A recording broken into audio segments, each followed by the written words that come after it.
Everyone, hope everything is going well.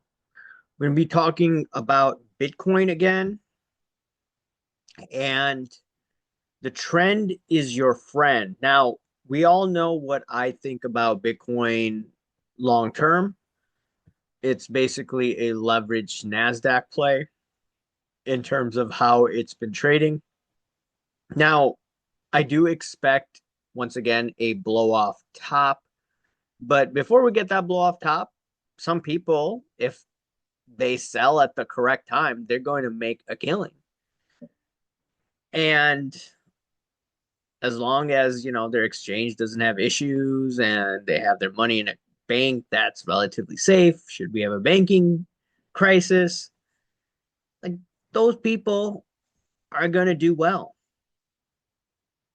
Now, I do want to look at some charts. JC Peretz, he's saying Bitcoin versus Dow Jones Industrial Average, and also looking at Bitcoin versus Treasury bonds.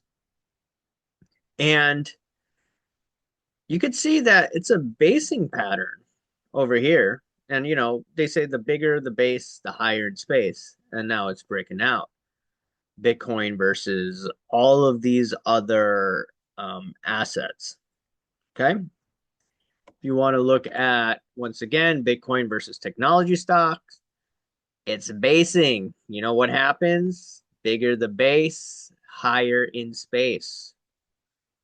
In the next month or so, if you thought what we're seeing the last few weeks was crazy, we're going to see more craziness, in my opinion. That's just my opinion. I'm going to be ready to sell if we do get that crazy mania, just like we saw in sports cars in 2020, 2021.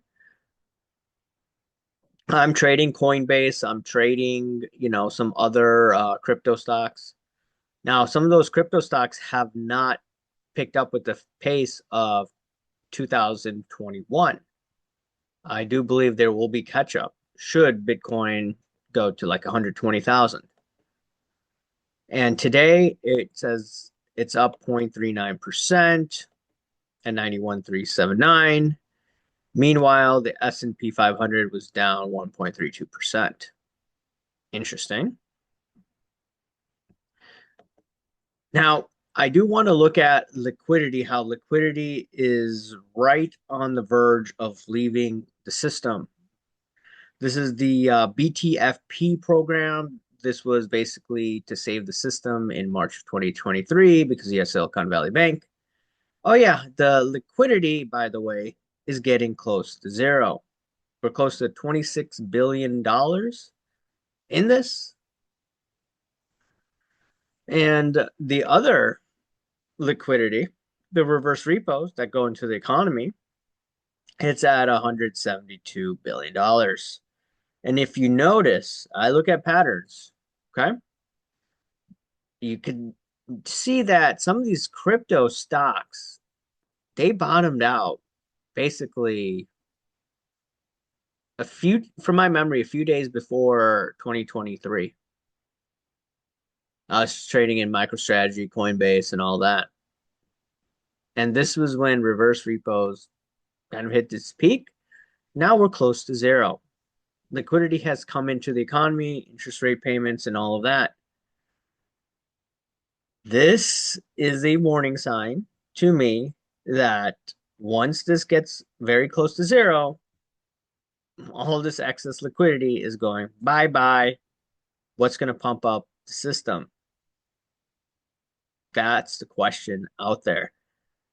And I'm just looking at the fact that during extremes, like you saw in 2022, at the peak of reverse repos at the Fed's balance sheet or the Fed's coffers, it's the highest level.